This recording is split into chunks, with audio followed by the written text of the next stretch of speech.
Olá pessoal, tudo bem com vocês? Eu sou a professora Camila Marques e estamos mais uma vez aqui para continuarmos falando de recursos no direito processual civil. Vamos lá?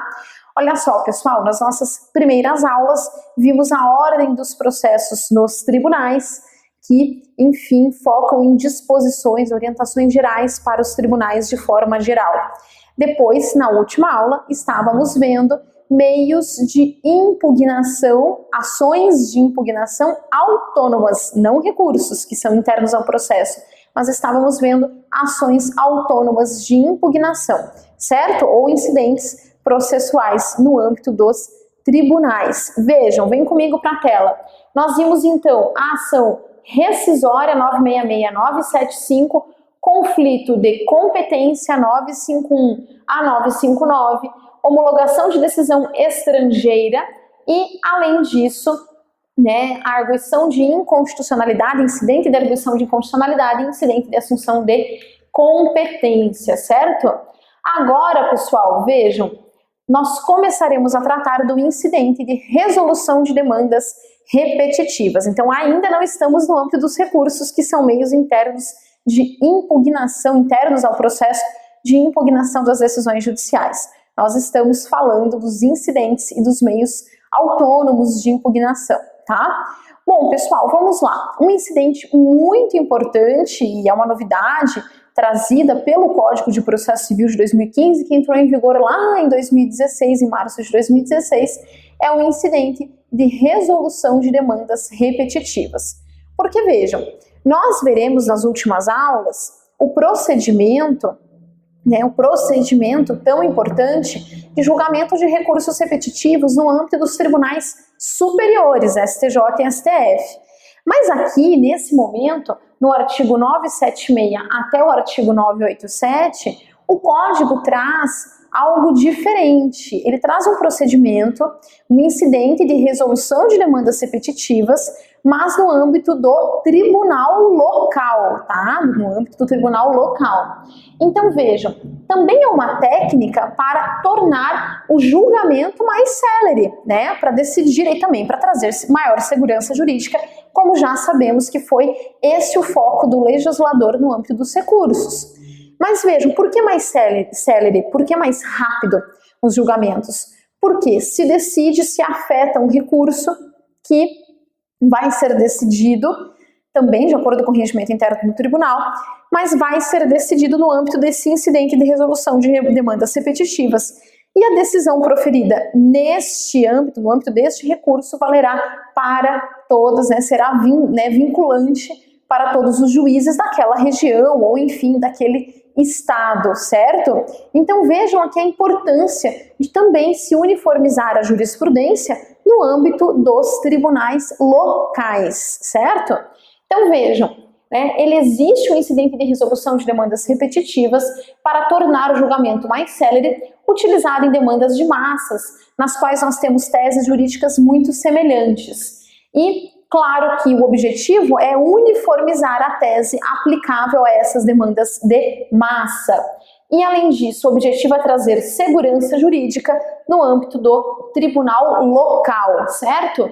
Vejam, pessoal, o entendimento aqui o entendimento proferido nesse incidente de resolução de demandas repetitivas, como eu já disse, é aplicável ao Estado ou à região de competência do tribunal. Então aqui é uma uniformização de jurisprudência, no âmbito do tribunal local. E não só, não existe só, então, uniformização de jurisprudência e julgamento de recursos repetitivos nos tribunais superiores. Não, pelo contrário, existe também no tribunal local. Então deem uma olhada nesses dispositivos também, pessoal. E vejam só, vamos falar um pouquinho da reclamação. Reclamação prevista nos artigos 988 a 993. Vocês já devem ter visto também alguma coisa em direito constitucional sobre reclamação. Vejam, está prevista na Constituição da República de 1988. E para que existe a reclamação constitucional? Para preservar a observância das decisões dos tribunais superiores. Então, se algum juiz descumpre, não observa uma decisão, uma determinação para ele do Tribunal Superior, cabe reclamação. Então, vejam, o CPC de 2015, inclusive, amplia isso para preservar amplia esse âmbito da reclamação para preservar a decisão de qualquer tribunal e não só dos tribunais superiores. Então vejam o artigo 988. Caberá reclamação da parte interessada ou do Ministério Público para, inciso 1º, preservar a competência do tribunal, inciso 2º, garantir a autoridade das decisões do tribunal, inciso 3º, garantir a observância de enunciado de súmula vinculante e de decisão do STF em controle concentrado de constitucionalidade e garantir a observância de acórdão proferido em julgamento de incidente de resolução de demandas repetitivas ou de incidente de assunção de competência. Então vejam que aqui, de fato, a ideia é preservar, então, esta observância das decisões dos tribunais superiores. Pessoal, agora sim, visto então toda essa parte de ações autônomas de impugnação, de incidentes processuais no âmbito dos tribunais, agora sim falaremos de recursos propriamente ditos, certo? Recursos propriamente ditos.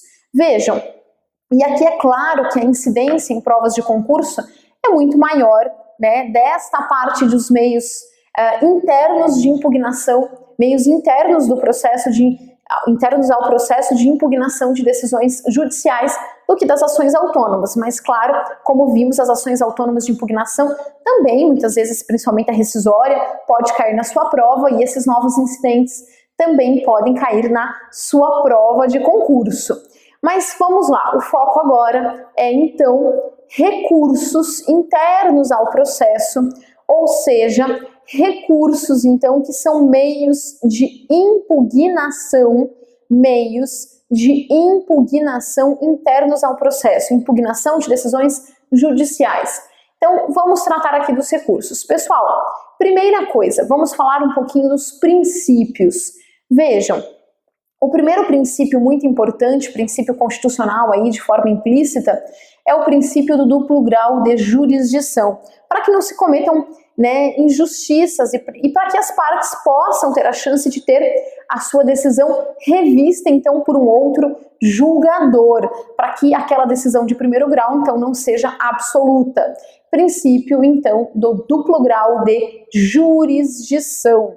Claro que existem exceções, porque existem disposições constitucionais, como nós sabemos, que trazem a competência originária, por exemplo, do STF para o julgamento de determinadas ações. Então aí já começa o processo em última instância, existe então a previsão constitucional de competência originária para algumas espécies de ações, certo? Então essas ações de competência originária do STF, então é claro que são exceções ao princípio do duplo grau de jurisdição, tá?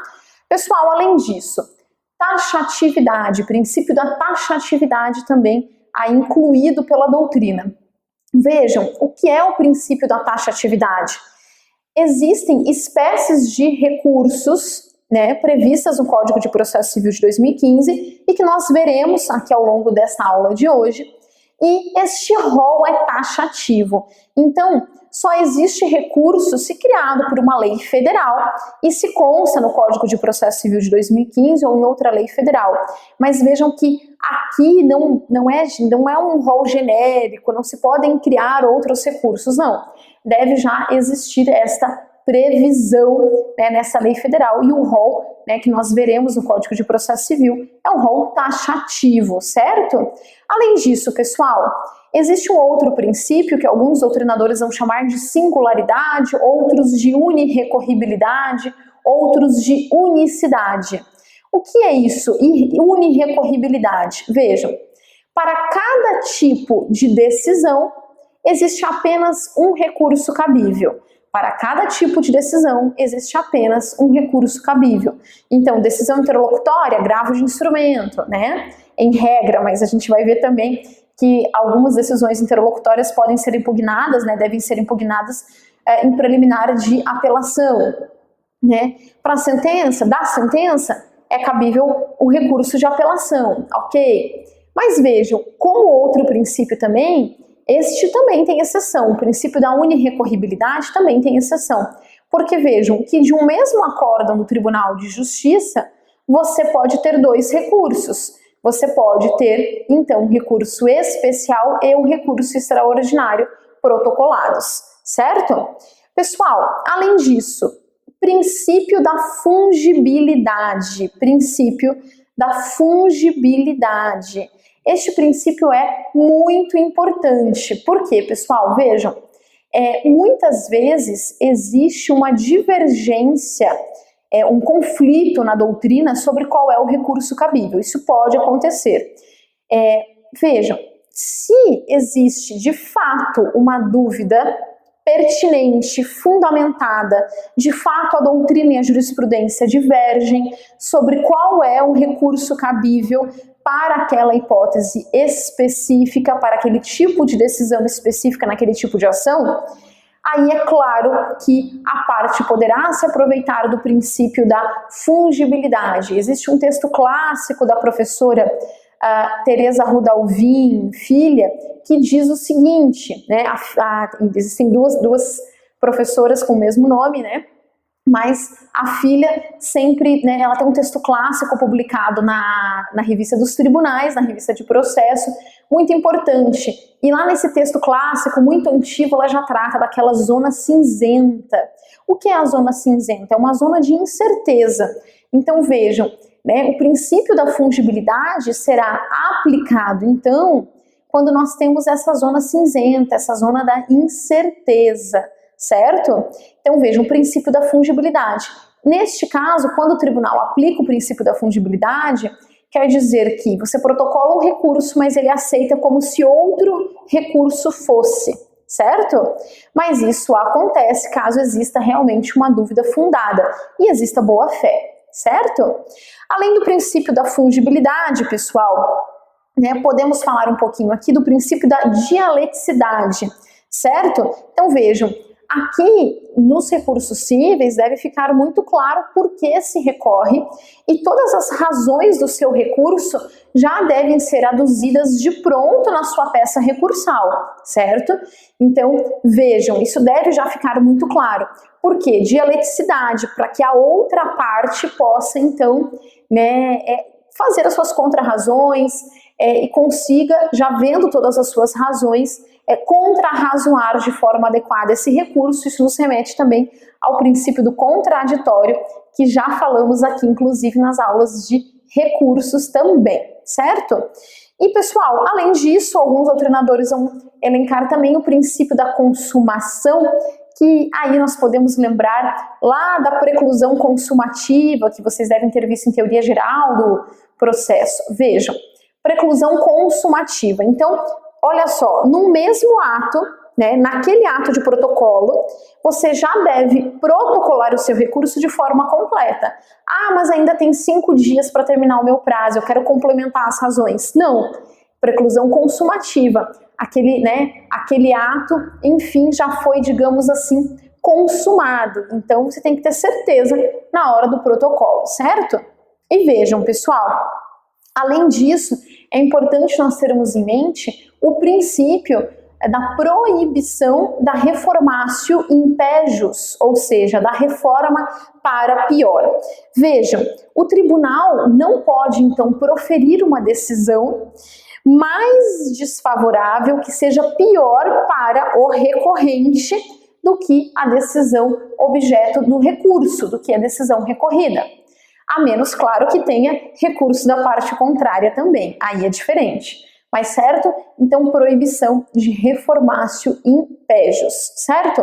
Bom, pessoal, vistos aqui os princípios que nós temos elencados pela doutrina, os principais princípios elencados pela doutrina sobre a disciplina de recursos, vamos para a tela, então, falar do artigo 994.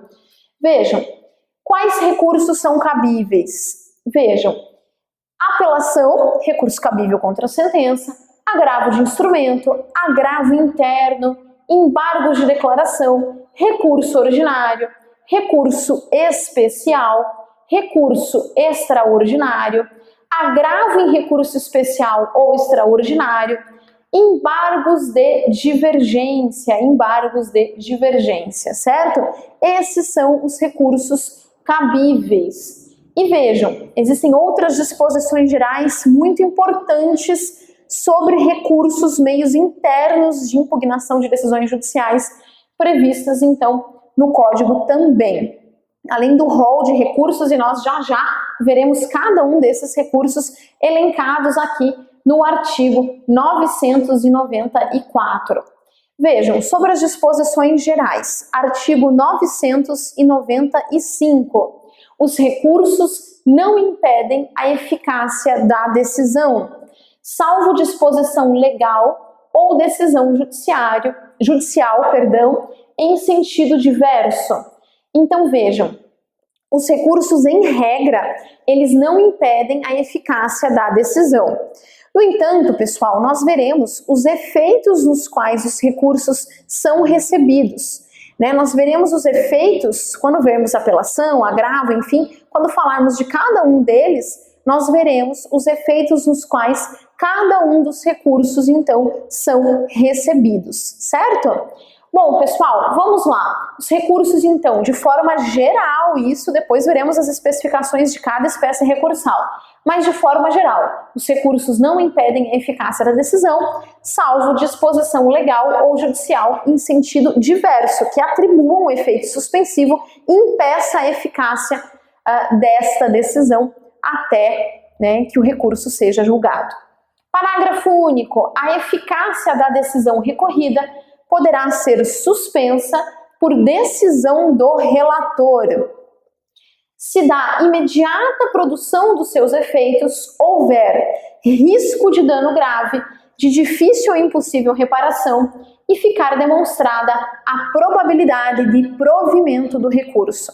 Vejam, os recursos em regra, no geral, não são todos, como já falei, nós veremos especificamente os efeitos de cada um deles, mas nem sempre, como regra geral, eles vão impedir a eficácia da decisão. Ok, mas é claro que o relator deste recurso, pode atribuir efeito suspensivo, Principalmente, pessoal, vejam, se ele enxerga uma probabilidade desse recurso ser provido, uma probabilidade do direito, E além disso, um risco de dano grave ou de difícil reparação. Daí ele atribui efeito suspensivo a um recurso que em regra não tem efeito suspensivo e impede a eficácia da decisão até o julgamento deste recurso, certo? Vejam, pessoal, legitimidade. Aqui é muito importante. Legitimidade para recorrer. Quem pode interpor esses recursos lá do rol do 94? Quem pode interpor esses recursos? Atenção para o 996. O recurso pode ser interposto pela parte vencida, até porque é a parte vencida que terá interesse recursal em recorrer, pelo terceiro prejudicado por essa decisão, e pelo Ministério Público, como parte ou como fiscal da ordem jurídica. Parte vencida, terceiro prejudicado e Ministério Público como parte ou fiscal da ordem jurídica. Lembrando aqui, pessoal, que as duas partes podem ser vencidas. Muitas vezes nós temos uma decisão que julga parcialmente procedente o pedido das partes, e aí, consequentemente, cada uma acaba recorrendo, se assim o quiser, recorrendo de uma parte da decisão, tá? Pessoal, além disso, parágrafo único, cumpre ao terceiro demonstrar a possibilidade de a decisão sobre a relação jurídica submetida à apreciação judicial atingir direito de que se afirme titular ou que possa discutir em juízo como substituto processual. Então vejam aqui que não é qualquer terceiro, tá? Vejam aqui que não é qualquer terceiro, certo?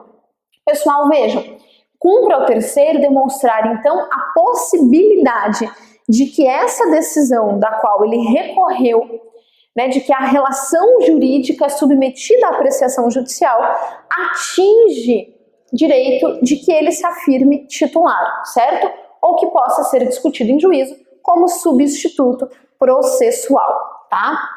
Pessoal, além disso, vamos ver aqui o artigo 997 do Código de Processo Civil, que ainda trata das disposições gerais sobre recursos, meios internos ao processo de impugnação às decisões judiciais.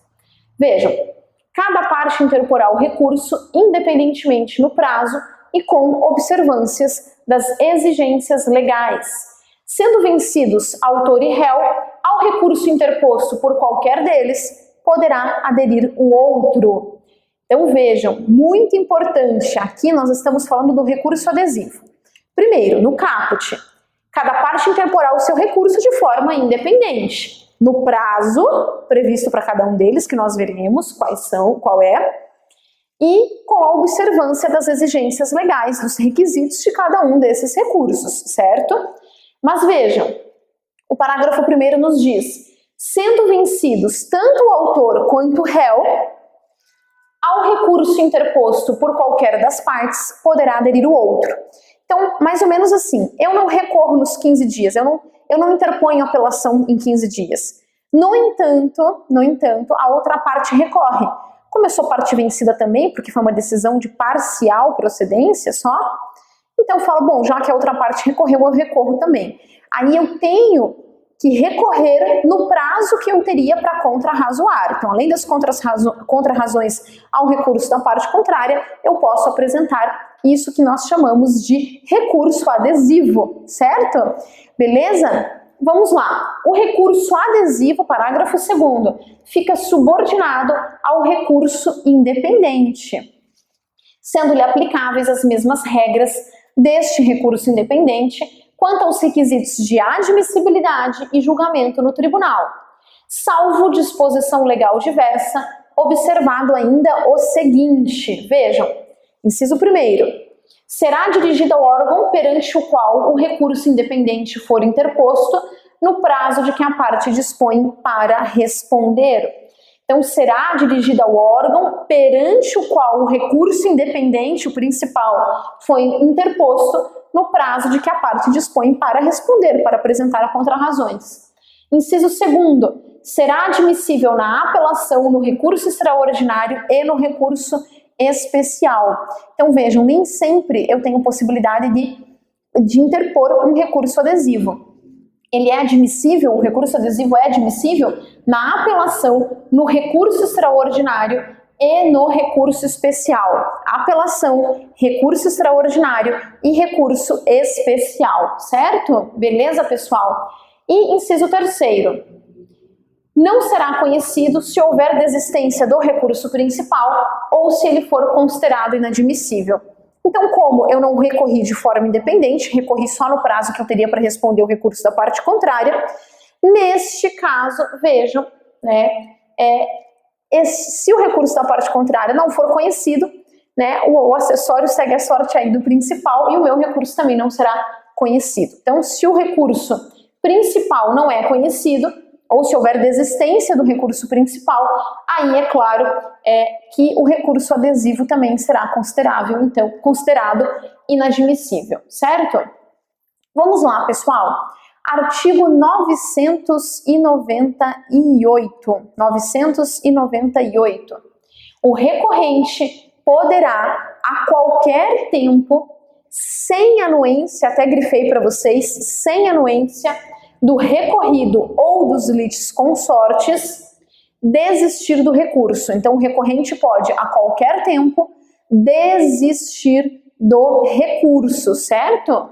E vejam, parágrafo único, a desistência do recurso não impede a análise de questão cuja repercussão geral já tenha sido reconhecida e daquela objeto de julgamento de recursos extraordinários ou especiais repetitivos. Então vejam, pessoal, sem anuência a parte pode desistir do recurso e além disso, a desistência do recurso não impede uma análise de repercussão geral, né, ou que ele seja objeto de julgamento de recurso especial ou extraordinário repetitivos, certo? Bom, pessoal, vamos lá. 999. A renúncia ao direito de recorrer independe de aceitação da outra parte. Então, a renúncia independe de aceitação de outra parte. Então, vejam que lá em primeiro grau funciona de forma diferente, né? Em relação à desistência, eventualmente da ação, até que ponto ela, né, se pode desistir ou não.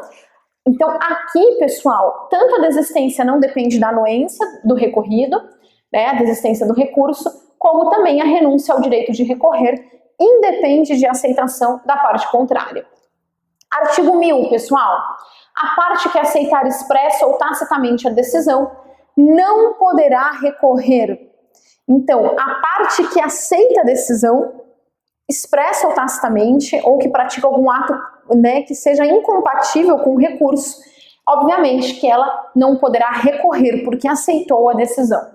Considera-se aceitação tácita e prática sem nenhuma reserva de ato incompatível com a vontade de recorrer. Então, se você paga, se você, né, se você, enfim, pratica um ato que é totalmente incompatível com a vontade de recorrer, aí é claro que, neste caso, né, você não poderá recorrer, porque você tacitamente, então, aceitou essa decisão, certo?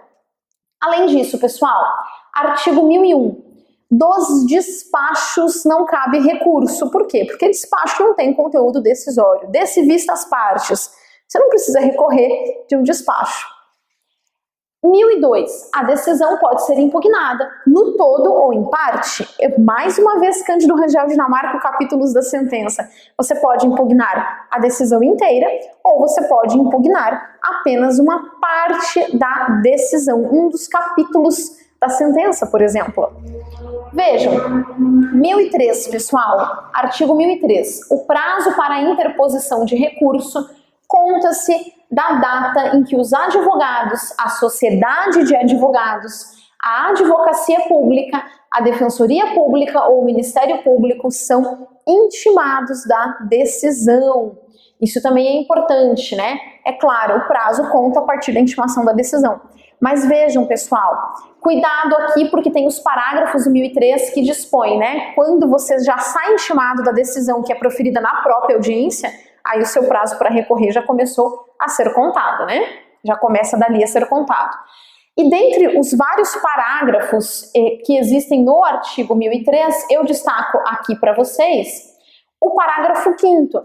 Excetuados os embargos de declaração, o prazo para interpor os recursos e para responder-lhes é de 15 dias. Então vejam, com exceção dos embargos de declaração, né, cujo prazo é de 5 dias úteis, porque é prazo processual e prazo contado em dia, então se conta, obviamente, em dias úteis.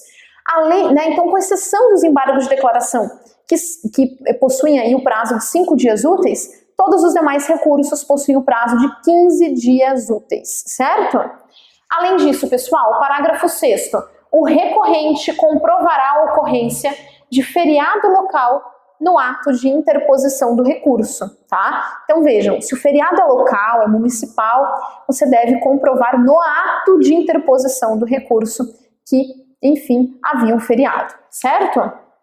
Pessoal, para nós, então, quase finalizarmos, vejam, né, vamos ver mais o artigo 1005. O recurso interposto por um dos litisconsortes a todos aproveita, salvo se distintos ou opostos os seus interesses, tá? Mas se os interesses desses litisconsortes forem os mesmos, então a todos aproveita. Parágrafo único. Havendo solidariedade passiva, o recurso interposto por um devedor aproveitará aos outros quando as defesas opostas ao credor lhe forem comuns. Solidariedade passiva, lembra? Direito civil, obrigação solidária. Se existe solidariedade passiva, o recurso interposto por um devedor aproveitará aos outros, certo? Aqui também é muito importante, pessoal, a comprovação de preparo. Isso é o que nós veremos na próxima aula. Como funciona a questão da guia, do preparo, enfim, do recurso, certo? Isso que nós veremos na próxima aula, quais são as flexibilizações, quando que vai existir deserção do recurso ou não, tá certo? Um abraço e até mais. Bons estudos!